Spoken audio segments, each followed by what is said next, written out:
रजनी अमोदिता पर भिन्नाते हुए कहती है, नालायक लड़की, इतने सारे लड़कों पर काला जादू किया पर तुझे ये भी नहीं पता मंत्र के अंदर जिसका नाम बोला जाता है उसी पर काले जादू का असर होता है। तू तो सिर्फ युग का ही नाम लेगी ना, तो वही तेरे वश में आएगा, समझी? हाँ माँ, समझ गई। चल अब मैं जा रही हूँ, याद रखना 108 बार मंत्र का जाप करना और इस दौरान अपना ध्यान नहीं भटकाना, पूरे मन से जाप करना। जी माँ, जैसा आपने कहा मैं वैसा ही करूंगी। रजनी पानी का गिलास उठाती है और वहां से चली जाती है। रजनी के जाते ही अमोदिता चाय गैस पर चढ़ा देती है। वो एक डिब्बे में से लौंग और इलायची निकालती है। अमोदिता लौंग और इलायची को अपने वक्ष से स्पर्श करके पकती हुई चाय के अंदर डाल देती है। अमोदिता चाय को देखते हुए कहती है, ओम नमः कामाख्या देवी युग वश कुरु कुरु स्वाहा। ओम नमः कामाख्या देवी युग वश करु करु स्वाहा। अमोदिता लगातार मंत्रों का जाप करना शुरू कर देती है। इस तरफ बाहर गार्डन में युग की समझ में नहीं आ रहा था कि वो क्या करे। अपने रिश्तेदारों को बताए या नहीं बताए कि जिस कमरे में यक्षिणी कैद है उसने उसे गलती से खोल दिया था। युग इसी उलझन में फंसा हुआ था कि फिर सुदेश उससे पूछता है, बताओ युग बेटा, जीजाजी कुछ पूछ रहे हैं। जिस कमरे में यक्षिणी कैद है तुमने उसे खोला तो नहीं ना? क्या था उस कमरे का नंबर? हाँ याद आया, 666, यही नंबर था उस कमरे का। युग कुछ जवाब देता उससे पहले ही बल्लू काका बीच में बोल पड़ते हैं, नहीं छोटे मालिक, वो दरवाजा युग बाबू ने नहीं खोला है। मैं जब उस कोठी में युग बाबू को लेने गया था तो मैंने देखा था वो दरवाजा बंद था, उस पर ताबीज भी बंधे हुए थे। जैसे ये बात बल्लू काका ने बोली, दिलीप और सुदेश एक लंबी आह भरते हैं, जैसे उनकी जान में जान आ गई हो। दिलीप अपनी मूंछों पर ताव देते हुए कहता है, चलो कुछ तो ठीक हुआ, कह दो इससे कि वो कोठी बंद कर दे और रहना चाहे तो वो कुछ दिन यहाँ पर रह सकता है। युग गुस्से के साथ कहता है, मामा जी कह दीजिए इनसे कि मैं वो कोठी बंद नहीं करने वाला और मैं अपने ही घर में रहना पसंद करूंगा, किसी और के नहीं। युग की बात सुनकर दिलीप को गुस्सा आ जाता है। वो गुस्से में कुछ कहता उससे पहले ही वहां पर युग की बड़ी मम्मी जानकी आ जाती है। जानकी युग के पास जाते हुए कहती है, युग बेटा तू आ गया। जब युग अपनी बड़ी मम्मी की तरफ देखता है तो खुश हो जाता है। कुछ पल पहले जो उसके चेहरे पर गुस्सा था वो अचानक से गायब हो जाता है। युग अपनी बड़ी मम्मी के पैर छूने लग जाता है। जानकी प्यार से युग के सिर पर हाथ फेरते हुए कहती है, मुझे पता था बेटा, एक ना एक दिन तू अपनी बड़ी मम्मी के पास जरूर आएगा। आखिर इतने सालों बाद तुझे अपनी बड़ी मम्मी की याद आ ही गई ना? युग कहता है, नहीं बड़ी माँ, ऐसी बात नहीं है। वो युग अपनी बात पूरी करता उससे पहले ही वहां पर 3-4 आदमी आ जाते हैं जिन्होंने अपने हाथों में राइफल पकड़ी हुई थी। देखने से वो युग के बड़े पापा दिलीप के पहरेदार लग रहे थे। उन्हीं चारों आदमी में से एक आदमी दिलीप से कहता है, मालिक मीटिंग लग चुकी है और आपका सब इंतजार कर रहे हैं, सरपंच साहब ने हमें भेजा है। दिलीप फिर अपनी मूंछों को ताव देते हुए कहता है, अच्छा मीटिंग लग गई तो चलो फिर इंतजार किस बात का कर रहे हो। इतना कहकर दिलीप अपनी जगह पर खड़ा होता है और अपने आदमियों के साथ बाहर की ओर जाने लगता है। सुदेश भी उनके पीछे पीछे जाने लग जाता है। युग हैरानी के साथ जानकी से पूछता है, बड़ी माँ ये बड़े पापा और मामा जी किस मीटिंग में जा रहे हैं? वो युग बेटा, वो जो तुमने ग्रेवयार्ड कोठी खोली है ना, उसी सिलसिले में आज रोंका मुचा और बंगला मुड़ा दोनों गांव के सरपंचों ने मीटिंग रखी है, उसी में गए हैं तुम्हारे बड़े पापा और मामा जी। युग अपनी आंखें बड़ी करते हुए कहता है, क्या कहा आपने? मैंने कोठी खोली इस सिलसिले में मीटिंग बैठी है, पर क्यों? और वो कोठी तो मेरी है ना, मेरी मर्जी मैं उसे खोलूं या बंद करूं। गांव वालों को उससे क्या लेना देना? लेना देना है बेटा, तुम्हें तो पता ही होगा यक्षिणी के बारे में। सारा गांव जानता है कि यक्षिणी को उस कोठी में बंद किया गया था और अब कोठी खुलने के बाद सारे गांव के ऊपर मौत मंडरा रही है। जब तक कोठी वापस से बंद नहीं हो जाती गांव वाले चैन की सांस नहीं लेंगे। पर बड़ी माँ, मैं वो कोठी बंद नहीं। युग फिर अपनी बात पूरी करता उससे पहले ही वहां पर रजनी पानी का गिलास लेकर आ जाती है और युग को देखते हुए कहती है, अरे युग बेटा, तुम तो बहुत बड़े हो गए, पहचान में ही नहीं आ रहे। पहचाना मुझे तुमने? युग रजनी को देखते हुए कुछ याद करते हुए कहता है, अरे मामी जी, मैं आपको कैसे भूल सकता हूँ। रजनी पानी का गिलास युग को देते हुए कहती है, ये लो बेटा, पानी पी लो, तुम थक गए होगे ना। युग पानी का गिलास लेते हुए कहता है, अच्छा हुआ मामी जी आप पानी ले आई, मेरा तो बहुत गला सूख रहा है तभी से, जब से नदी पार कर रहा था। युग पानी का गिलास अपने होठों से लगाने ही वाला था कि तभी जानकी उसे रोकते हुए कहती है, रुक जाओ युग बेटा, पानी मत पीना। जानकी के कहने पर युग रुक जाता है और अजीब सा मुंह बनाते हुए कहता है, क्या हुआ बड़ी माँ? रजनी मन ही मन घबराने लग जाती है और सोचने लगती है, ये भाभी युग को मेरे हाथों से पानी पीने से मना क्यों कर रही हैं? इनको क्या हो गया अचानक से? जानकी रजनी को समझाते हुए कहती है, रजनी तुम भूल गई, युग नदी पार करके आया है, पहले उसका शुद्धिकरण करना पड़ेगा। रजनी अपने सिर पर हाथ मारते हुए कहती है, अरे ये बात तो मेरे दिमाग से ही निकल गई थी भाभी। वो क्या है ना, युग इतने सालों बाद आया है ना, तो खुशी के कारण भूल गई थी। आप यहीं पर रुकिए, मैं लेकर आती हूँ। इतना कहकर रजनी वहां से चली जाती है। युग रजनी को देखते हुए कहता है, बड़ी माँ ये मामी जी कहाँ और क्या लेने जा रही हैं? बस देखते जा बेटा, कुछ देर में तुझे खुद ही तेरे सारे सवालों के जवाब मिल जाएंगे। कुछ देर बाद जब रजनी वापस आती है तो उसके हाथ में एक बड़ा सा लोटा था जिसमें पानी रखा हुआ था। युग उस लोटे को देखते हुए हंसते हुए कहता है, अरे ये क्या, जो नदी पार करके आते हैं उन्हें गिलास की जगह लोटे से पानी पिलाया जाता है क्या? जानकी युग की बात का जवाब देते हुए कहती है, युग बेटा ये पानी नहीं बल्कि गौमूत्र है। युग अपना मुंह फाड़ते हुए कहता है, क्या कहा? गौमूत्र है? इसका क्या करना है? प्लीज बड़ी माँ आप ये मत कहना कि इसे मुझे पीना है।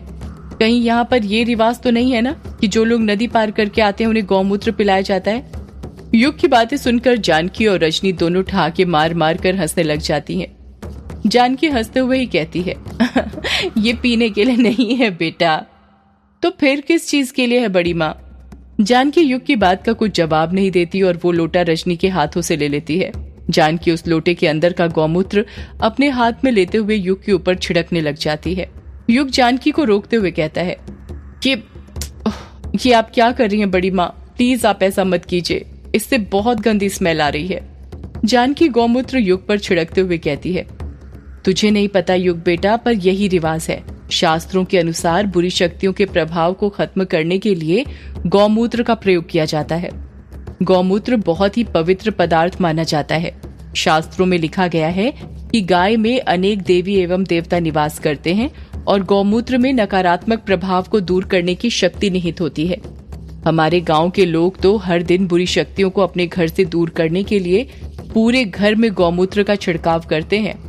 युग कुछ नहीं कहता क्योंकि वो जानता था कि उसका कुछ भी कहना फिजूल है। बड़ी मम्मी उनके मन की करके ही रहेंगी। गौमूत्र के छिड़काव के बाद युग पानी पीने लग जाता है। रजनी युग के आसपास की स्मेल लेते हुए कहती है, भाभी इसमें से तो बहुत गंदी बदबू आ रही है। युग पानी पीते हुए कहता है, अरे मामी जी स्मेल कैसे नहीं आएगी? अभी कुछ देर पहले ही बड़ी माँ ने मेरे ऊपर मुट्ठी भर भर के गौमूत्र छिड़का है। नहीं युग बेटा, ये गौमूत्र की स्मेल नहीं है। ये बदबू तो ऐसे आ रही है जैसे किसी मरे हुए इंसान के शरीर में से आती है, सड़ी हुई गोभी की तरह। जानकी डरते हुए कहती है, युग बेटा कहीं ये बदबू तुम्हारे ग्रेवयार्ड कोठी में रुकने की वजह से तो नहीं रही? आखिर वहां पर वो यक्षिणी जो कैद है। जानकी की बात सुनकर युग भी घबराने लग जाता है। उसको भी मन ही मन लगने लग जाता है कि उनका कहना ठीक है। आखिर उसने कल रात यक्षिणी का कमरा जो खोला था, हो सकता है उसी वजह से उसकी शर्ट में से बदबू आ रही हो। पर जानकी और रजनी को उस पर शक न हो, इसलिए वो बड़े एटीट्यूड के साथ कहता है, अरे नहीं बड़ी माँ ऐसा कुछ नहीं है, आप भी ना कुछ भी सोचती हैं। युग जानकी और रजनी आपस में बातें ही कर रहे थे कि तभी वहां पर अमोदिता चाय की ट्रे लेकर आ जाती है। चाय की ट्रे में 4 कप चाय रखी हुई थी। अमोदिता आते से ही कहती है, अरे फूफा जी और पापा कहाँ चले गए? मैं तो उनके लिए भी चाय लेकर आई थी। जानकी अमोदिता के सवाल का जवाब देते हुए कहती है, वो तो चले गए बेटा, कोई बात नहीं, ला चाय युग बेटे को और हमें दे दे। रजनी अपने हाथ से अमोदिता की तरफ इशारा करते हुए युग से कहती है, मुझे तो पहचान लिया था तुमने युग बेटा, पर ये बता इसे पहचाना या नहीं पहचाना? युग अमोदिता को ऊपर से लेकर नीचे तक अच्छे से देखते हुए कहता है, ये आपकी बेटी अमोदिता है ना? युग ने इतना ही कहा था कि तभी जानकी खुश होते हुए कहती है, बिल्कुल ठीक कहा मेरे युग बेटे ने, ये सबको पहचानता है, किसी को नहीं भूला। युग उदास चेहरा बनाते हुए कहता है, सिवाय अपनी माँ के। जैसे ही युग ये बात कहता है, अचानक से वहां पर खड़े सभी लोगों के चेहरे की हंसी गायब हो जाती है, जैसे उसे ये बात नहीं बोलनी चाहिए थी। रजनी माहौल को बदलते हुए कहती है, अरे वाह अमोदिता, चाय की खुशबू तो बहुत अच्छी आ रही है। चाय अच्छे से तो बनाई है ना, जैसे मैंने बताई थी। अमोदिता तिरछी आंख से अपनी माँ को इशारा करते हुए कहती है, हाँ माँ, बिल्कुल वैसे ही बनाई है जैसे आपने बताई थी। तो खड़ी क्या है, युग बेटे को देना। अमोदिता युग के पास जाती है और उसे चाय देते हुए कहती है, युग जी चाय लीजिए ना। युग अमोदिता को मना करते हुए कहता है, अरे नहीं अमोदिता, गर्मी बहुत है, मेरा चाय पीने का मन नहीं कर रहा। ये बात सुनकर रजनी को झटका सा लगता है। उसे कुछ भी करके अमोदिता के हाथ की चाय युग को पिलानी थी। रजनी युग पर दबाव बनाते हुए कहती है, पी लो युग बेटा, अमोदिता ने बड़े प्यार से तुम्हारे लिए बनाई है, वरना फेंकने में जाएगी। बस एक बार तुम अमोदिता के हाथ की चाय पीकर देखो, फिर तुम उसी के हाथों की चाय के गुणगान गाने लग जाओगे। वो तो सब ठीक है मामी जी, पर पता नहीं आज मन ही नहीं कर रहा चाय पीने का। युग की बात सुनकर अमोदिता का चेहरा छोटा सा हो गया। जानकी अमोदिता का उदास चेहरा देखते हुए युग से कहती है, पी ले युग बेटा, वरना अमोदिता को बुरा लगेगा। उस बेचारी ने तेरे लिए ही चाय बनाई थी। और भूल गया, बचपन में जब तू अपने गुड्डे की इसकी गुड्डी से शादी करता था तो क्या कहता था कि मेरा गुड्डा तो अमोदिता की गुड्डी के लिए जहर भी पी ले, और अब तू चाय पीने से घबरा रहा है। युग शर्माते हुए कहता है, वो तो बस ऐसे ही बड़ी मम्मी, कहाँ आप बचपन की बातों को लेकर बैठी हुई हैं। जानकी और रजनी के फोर्स करने पर युग चाय पीने के लिए तैयार हो जाता है। वो चाय का कप उठाने के लिए अपना हाथ आगे बढ़ाने लग जाता है। जब अमोदिता युग को चाय देने के लिए थोड़ा सा झुकती है तो उसकी नजर युग की आंखों पर पड़ती है और युग की आंखों में देखकर उसके हाथ पैर कांपने लग जाते हैं। वो बहुत नर्वस हो जाती है। जब कोई लड़की अपने बचपन के प्यार को देखती है तो अक्सर उसके साथ ऐसा ही होता है। अमोदिता इतनी नर्वस हो गई थी कि उसके हाथ जोर जोर से कांपने लग जाते हैं और अगले ही पल ट्रे उसके हाथ से छूट जाती है और सारे कप जमीन पर गिरकर धड़ाम से फूट जाते हैं। रजनी गुस्से से कहती है, ये क्या, सारी मेहनत बर्बाद कर दी, एक काम तुझसे ठीक से नहीं होता। जानकी रजनी को समझाते हुए कहती है, अरे रजनी, तू क्यों अमोदिता पर चिल्ला रही है, बच्ची है बेचारी, हो जाता है कभी कभी, और वैसे भी युग बेटे का भी मन नहीं था चाय पीने का, हम ही उस पर दबाव बना रहे थे। इससे हमें ये सीख मिलती है कि हमें कभी भी कोई काम जबरदस्ती नहीं करना चाहिए। अमोदिता नीचे बैठकर जमीन पर फूटे चाय के कप के कांच ट्रे में उठाने लग जाती है। जानकी उसे रोकते हुए कहती है, अरे अमोदिता बेटा, रहने दे तू, मैं कर लूंगी। युग अमोदिता और जानकी की बातों पर ध्यान नहीं दे रहा था। वो अपने आसपास देख रहा था। उसे देखकर ऐसा लग रहा था जैसे वो किसी को ढूंढ रहा हो।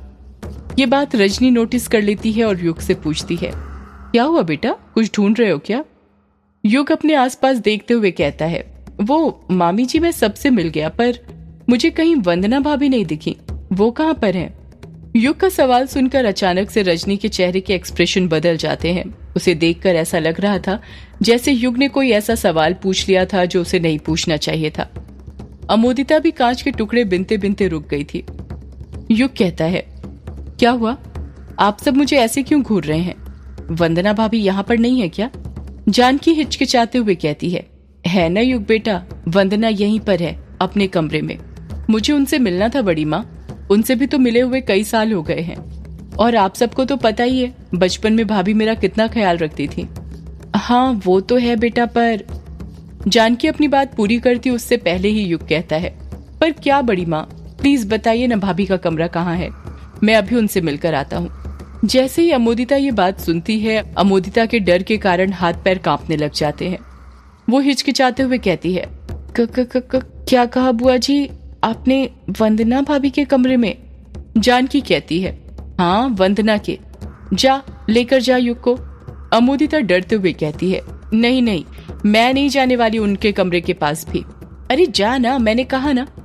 युग ये सब देखकर हैरान हो जाता है और सोचने लग जाता है, ये अमोदिता वंदना भाभी के कमरे में जाने से इतना डर क्यों रही है।